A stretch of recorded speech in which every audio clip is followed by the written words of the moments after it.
नमस्कार विद्यार्थी मित्रांनो. 10वी बोर्ड म्हणजेच SSC बोर्ड परीक्षा सराव कृती पत्रिका 2022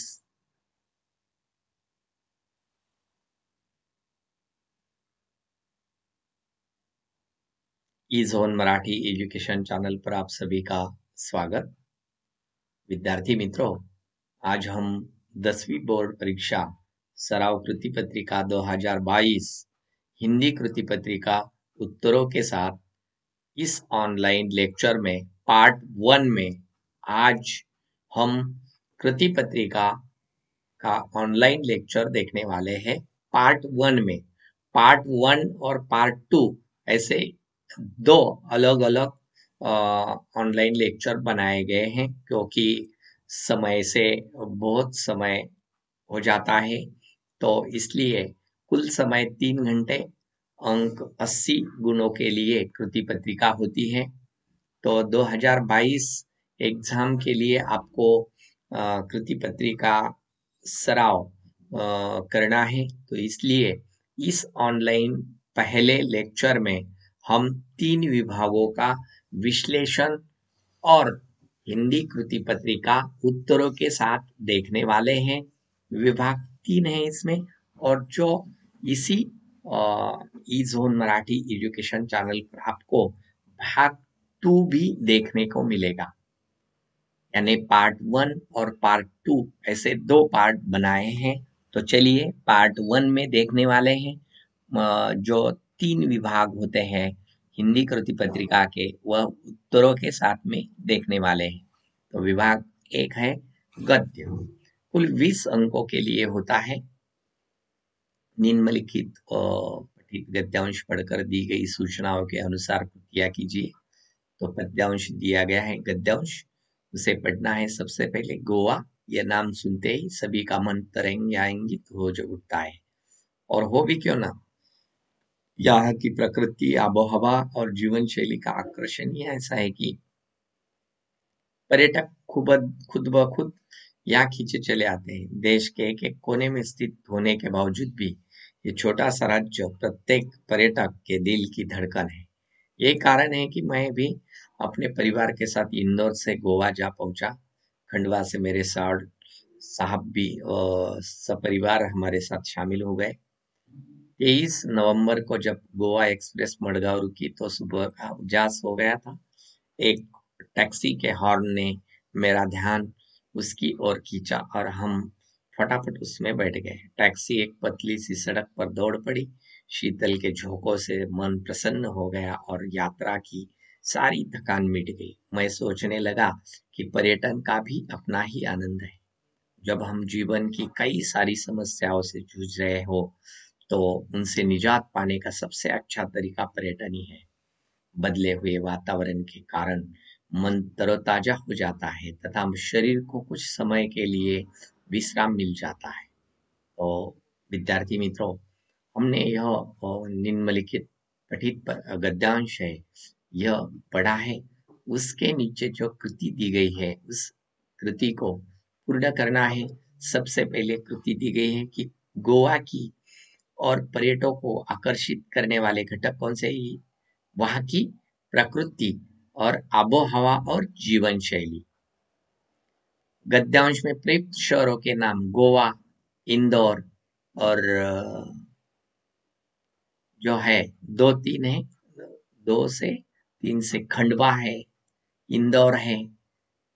उनमें से किसी 2 के नाम आपको लिखने हैं। कृति 2 आकलन, 1-2 शब्दों में उत्तर लिखिए। लेखक का ध्यान अपनी ओर खींचने वाला क्या है? यहाँ की प्रकृति, आबोहवा और जीवन शैली का आकर्षण ही ऐसा है कि पर्यटक खुद ब खुद यहाँ खींचे चले आते हैं। देश के एक एक कोने में स्थित होने के बावजूद यह छोटा सा राज्य प्रत्येक पर्यटक के दिल की धड़कन है।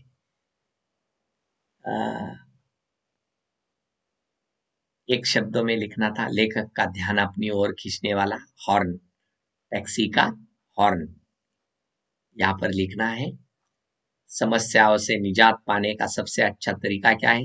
समस्याओं से जूझ रहने से उनका निजात पाने का सबसे अच्छा तरीका पर्यटन है, ऐसा उनका कहना है। पर्यटन, एक शब्दों में वहां पर उत्तर लिखना है आपको, पर्यटन। लेखक के सफर का साधन टैक्सी। लेखक के मडगांव में पहुंचने का दिन 23 नवंबर। एक एक अंकों के लिए कृति दी गई है। उसके बाद कृति 3, शब्द संपदा। गद्यांश में प्रयुक्त दो प्रत्ययुक्त शब्द ढूंढकर आपको लिखने हैं, तरंगायित और समस्याओं। उसके बाद आपको एक अंक के लिए और कृति पूछी गई है, 2 अंक के लिए कृति। निम्नलिखित शब्दों के विलोम शब्द ढूंढकर लिखने, प्रसन्न, अप्रसन्न, प्रसन्न, बुरा, अच्छा। ये 3 अंकों के लिए कृति पूछी जाती है। स्वमत अभिव्यक्ति पर आनंद प्राप्ति का साधन पर्यटन, इस विषय पर अपने विचार 25 से 30 शब्दों में आपको लिखने हैं। पर्यटन से ज्ञान प्राप्ति के साथ मनोरंजन की भी प्राप्ति होती है। मनोरंजन से शरीर और मन स्वस्थ होते हैं। पर्यटन के समय व्यक्ति घर परिवार की चिंताओं से मुक्त होकर आत्मिक विकास के शुभ अवसर प्राप्त करते हैं। पर्यटन से हमारे ज्ञान की संकीर्णता दूर होती है। यही 3 से 4 अंकों के लिए। उसके बाद प्रश्न 1A में हम देखने वाले हैं, निम्नलिखित पठित गद्यांश पढ़कर दी गई सूचनाओं के अनुसार कृतियां करनी है। गद्यांश दिया गया है, प्रिय सरोज,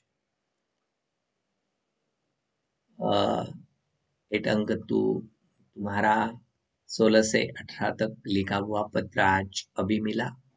इस महीने में मैंने इन तारीखों को पत्र लिखे हैं, तारीख 1, 9 और 15 और चौथा आज लिख रहा हूँ।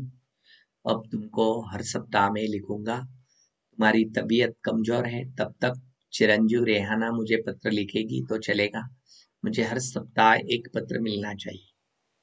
पूज्य बापूजी चाहते हैं तो हिंदू मुस्लिम एकता के लिए मुझे अपनी सारी शक्ति उर्दू सीखने के पीछे खर्च करनी चाहिए। तुमको मैंने संदेश भेजा था कि तुम उर्दू लिखना सीखो, लेकिन अब तो मेरा एक ही संदेश है, पूरा आराम लेकर पूरी तरह ठीक हो जाओ। तारों के नक्शे बनाने के लिए कंपास बॉक्स भी मंगा कर रखा है, लेकिन अब तक कुछ हो नहीं पाया है। मैंने अपने फूल के गमले अपने पास से निकाल दिए हैं, सादे क्रोटन को ही रहने दिया है। सबको काका का सप्रेम, शुभाशीष, काका कालेलकर, ग्रंथावली से। यह पत्र लेखन की कुछ पंक्तियां हमने पढ़ी है इस गद्यांश से। अब हमें इसके आधार पर कृति पूर्ण करनी है। नीचे देखिए, संजाल पूर्ण कीजिए। नीचे यह इतना ही दिया होता है कि गद्यांश में उल्लेखित व्यक्तियों के नाम लिखने। यहाँ ब्लैंक होता है, आपको यहाँ पर नाम लिखने, तो लिखे सरोज जी, रेहाना, पूज्य बापू जी और काका कालेलकर। यह नाम इस गद्यांश में आए हैं। उसके बाद कृति 2 में सत्य और असत्य पहचान कर लिखना है। पत्र रेहाना को लिखा गया है, असत्य। सरोज जी की तबीयत कमजोर है, सत्य। काका साहब ने अपने फूल के गमले अपने पास से निकाल दिए हैं, सत्य। काका साहब ने सरोज को पत्र लिखा है, सत्य। कुल 4 अंकों के लिए। उसके बाद कृति 3, शब्द संपदा। निम्नलिखित शब्द साहित्य के लिए एक शब्द लिखिए। 7 दिनों का समूह, सप्ताह। 28, 29, 30, 31 दिनों का जो समूह है उसे क्या कहते हैं, माह या मास कहते हैं। निम्नलिखित शब्दों के लिए पर्यायवाची शब्द लिखिए। पत्र, खत, तारीख, दिनांक। और स्वमत के लिए 3 से 4 कृति 4 पूछी गई है, 4 कुल अंक के लिए। अपनी भावनाएं प्रभावी ढंग से पहुंचाने का सशक्त माध्यम पत्र है। इस विषय पर अपने विचार 25 से 30 शब्दों में लिखने हैं। तो चलिए हम लिखेंगे। लिखे हैं नीचे उत्तर। कुछ लोगों की धारणा है कि पत्र लिखने में व्यक्ति को किसी तरह का प्रयास नहीं करना पड़ता। सही बात है। यह है कि पत्र लेखन एक कला है। यही वह माध्यम है जिसके द्वारा व्यक्ति अपने स्वजनों को अपने मन की भावनाओं से परिचित करा सकता है। यही वह माध्यम है जिसके द्वारा दूसरों के दिलों पर विजय प्राप्त की जा सकती है। अतः पत्र लेखन एक ऐसी कला है जिसके लिए बुद्धि और ज्ञान की परिपक्वता, विचारों की विशालता, विषय का ज्ञान, अभिव्यक्ति की शक्ति तथा भाषा पर नियंत्रण की आवश्यकता है। इसलिए यह कहना बिल्कुल सही है कि पत्र अपने विचारों भावनाओं को शब्दों द्वारा दूसरों तक पहुंचाने का एक सशक्त माध्यम है। प्रश्न 1 में देखने वाले निम्नलिखित अपठित गद्यांश पढ़कर दी गई सूचनाओं के अनुसार कृतियां करनी है। यह अपठित गद्यांश होता है, यानी जो हमारा 10वीं कक्षा का जो पाठ्य पुस्तक है हिंदी का, उस पुस्तक का यह नहीं होता है गद्यांश। मनुष्य का जीवन संसार के छोटे बड़े प्राणियों और पदार्थों में श्रेष्ठ माना गया है। वह इसलिए कि मनुष्य बड़ा बुद्धिमान और कल्पनाशील है प्राणी है। अपने विचारों के बल पर ही वह जो चाहे वह कर सकता है और बहुत ऊंचा उठ सकता है, परंतु विचार सच्चे, सादे और पवित्र होने के साथ साथ मनुष्य के व्यावहारिक जीवन से संबंध रखने वाले होने चाहिए। इन्हीं बातों को आधार बनाकर सादा जीवन, उच्च विचार को मानव जीवन की सफलता की सीढ़ी माना गया है। सादगी मनुष्य के पहनावे से नहीं, बल्कि उसके प्रत्येक हाव भाव, विचार तथा जीवन के ढंग से टपकनी चाहिए। यही वास्तविक सादगी है, जो विचारों को भी उच्च बनाकर सब प्रकार की उन्नति और विकास का कारण बनती है। इस गद्यांश को पढ़ने के बाद हमें कुछ कृतियां पूर्ण करनी है। नीचे देखिए, मनुष्य उत्तर लिखने हैं हमें। मनुष्य के विचार ऐसे होने चाहिए। कैसे होने चाहिए? विचार सच्चे, उत्तर लिखने, विचार सच्चे, सादे और पवित्र, व्यावहारिक जीवन से संबंध रखने वाले, सादगी भरे। कृति लिखनी है स्वमत पर। सादा जीवन, उच्च विचार, इस विषय पर अपने विचार 25 से 30 शब्दों में लिखने। संसार में 2 प्रकार के मनुष्य होते हैं। एक वे जो भौतिक सुखों को ही अपने सुख का उद्देश्य मानते हैं। इनके लिए किसी भी तरह धन दौलत तथा सुख सुविधा की वस्तुएं प्राप्त करना अनुचित नहीं होता। सादा जीवन, उच्च विचार को हर युग में हमारे यहाँ मान्यता मिली है और इन्हें अपने जीवन का मूलमंत्र मानकर ही मनुष्य सुखी रह सकता है। उसके बाद विभाग 2 पद्य कुल 12 अंकों के लिए होता है। इसे हम देखने वाले। प्रश्न 2 निम्नलिखित पठित पद्यांश पढ़ना है और उसके आधार पर नीचे दी गई कृतियां पूर्ण करनी है। फागुन के दिन 4 होरी खेल मनारे, बिन करताल पखवाज बाजे, अनहद की झनकार रे, बिन सुर राग छत्तीसु गावे, रोम रोम रनकार रे, सिल संतोख की केसर घोली, प्रेम प्रीत पिचकार रे, उड़त गुलाल लाल भयो अंबर, बरसत रंग अपार रे, घट के पट सब खोल दिए है, लोक लाज सब डार रे, मीरा के प्रभु गिरिधर नागर, चरण कमल बलिहार रे। इसी तरह जो मीरा जी की कविता है कृष्ण के प्रति, इस काव्य में दिखाया गया है। इसके आधार पर हमें कृतियां पूर्ण करनी है। पद्यांश में प्रयुक्त महीना और त्योहार लिखने थे। महीना कौन सा है? फागुन। यहाँ पर क्या लिखना है? फागुन लिखना है। और त्योहार कौन सा? होरी। होरी लिखना है। तो उसके बाद पद्यांश में प्रयुक्त ध्वनि निर्माण करने वाले 2 साधन पखवाज और अनहद ऐसे लिखने हैं। उसके बाद कृति 2 में पद्यांश ढूंढकर लिखने हैं। ऐसे 2 शब्द जिनका वचन परिवर्तन से रूप नहीं बदलता। तो गुलाल है, पखवाज है। ऐसे शब्द जिनका अर्थ निम्न शब्द हो, आकाश, अंबर, कमल, केसर। उसके बाद हमें कृति 3 में देखना है सरल अर्थ। उपयुक्त पद्यांश की किन्हीं 4 पंक्तियों का सरल अर्थ हमें 25 से 30 शब्दों में लिखना है। मीराबाई कहती है, अपने मन से कहती है कि है मेरे मन, फागुन के महीने में होली खेलने का समय बहुत कम होता है, इसलिए तू अभी जी भर कर होली खेल ले। मीराबाई का कहना का तात्पर्य है कि मानव जीवन बेहद छोटा होता है, इसलिए छोटे जीवन में श्री कृष्ण से जितना प्रेम करना है तो प्रेम कर लिया जाए। जिस तरह होली के उत्सव में लोग नाचते गाते हैं, उसी तरह कृष्ण के प्रेम में भी मुझे ऐसा ही आनंद प्रतीत हो रहा है कि चारों तरफ करताल, पखवाज आदि बाजे बज रहे हैं और अनहद नाद का स्वर सुनाई दे रहा है। इन सब से मेरा हृदय प्रफुल्लित हो उठा है और पीना स्वर और राग के अनेक रागों का आलाप कर रहा है। तो में निम्नलिखित पठित पद्यांश सुन पढ़कर दी गई सूचनाओं के अनुसार कृतियां करनी है। बीत गया हेमंत भ्रांत शिशिर ऋतु आई, प्रकृति हुई युतिहीन अवनी में कुंजटिका है छाई। पड़ता खूब तुषार पड़तल पद्मतल तालों में बिलखाते, अन्यायी नृप के दंडों से यथा लोग दुख पाते। निशा काल में लोग घरों में नीच नीच जा सोते हैं, बाहर श्वान स्यार चिल्लाकर बार बार रोते हैं। अर्धरात्रि को घर से कोई जो आंगन को आता, शून्य गगन मंडल को लख यह मन है में है भय पाता। तो इस पद्यांश के आधार पर हमें उचित जोड़ियां मिलाना है कि प्रकृति क्या है, यहाँ की द्वितीय वाहिनी है। क्या है? एक का उत्तर इससे सामने लिखना है आपको, इसे इसके सामने लिखना है। अवनी कुंजटिका सामने लिखना है, पड़दमल ताल सामने लिखना है, अन्यायी नृप सामने लिखना है।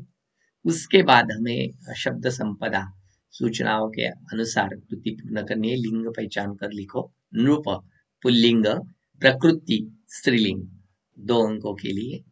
उसके बाद कृति 3 है, सरल अर्थ लिखना है।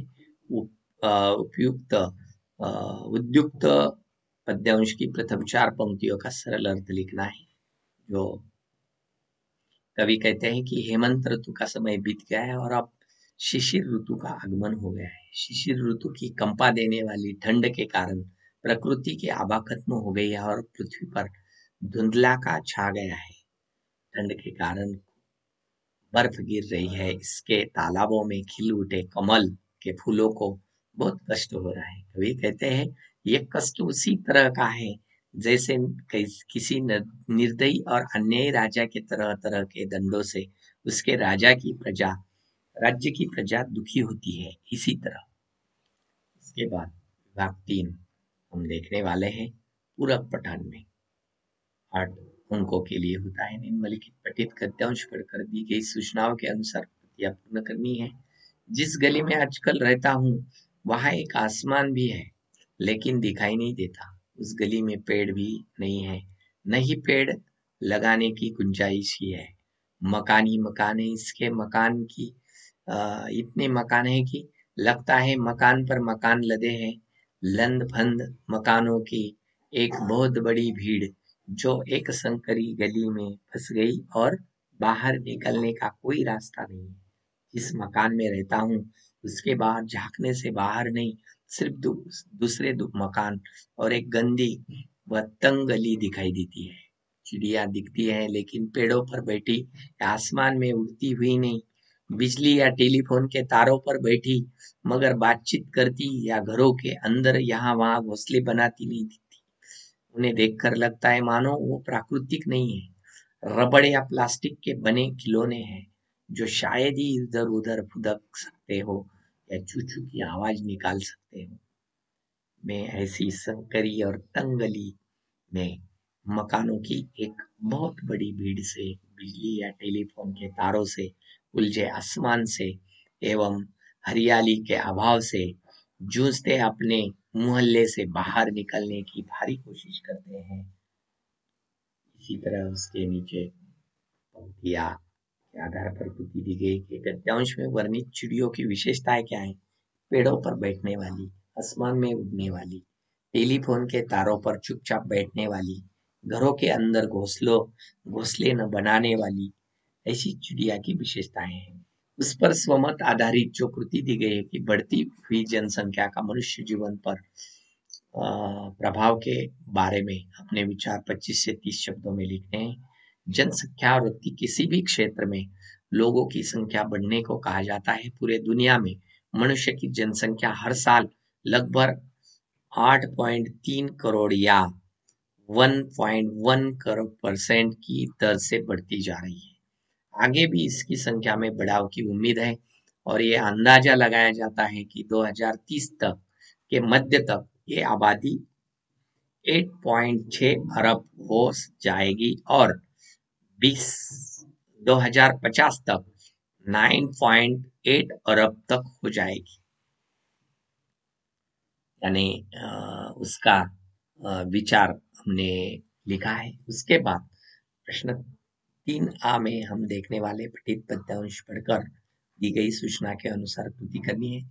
यो अब खफा क्यों होती है, टंटा काहे का आपस में, हमसे तुम या तुमसे हम बढ़ चढ़ कर क्या रखा इसमें, झगड़े से न कुछ हासिल होगा, रख देंगे बातें उलझा के, बस बात पते की इतनी है, ध्रुव या रजिया भारत माँ के, भारत माता के रथ के है हम दोनों ही दो दो पहिए, अजी दो पहिए, हाँ दो पहिए, हम उस धरती की संतति है।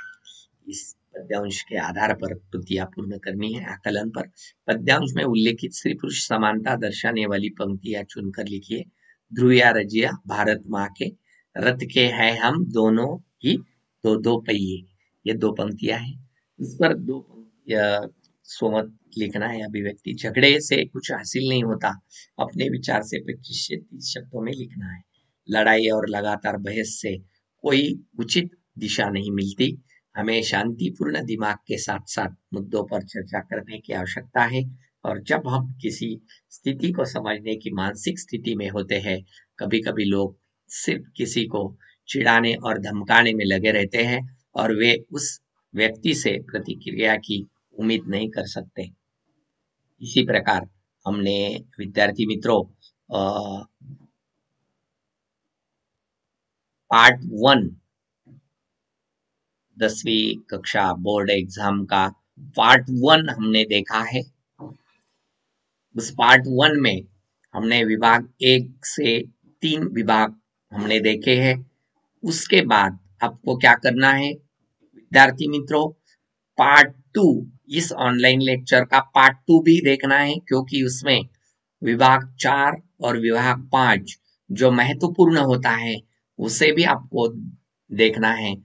तभी आपको पूरी हिंदी उत्तर पत्रिका उत्तरों के साथ कैसी लिखनी है उसका जो ज्ञान है वह उसका सराव प्राप्त हो जाएगा।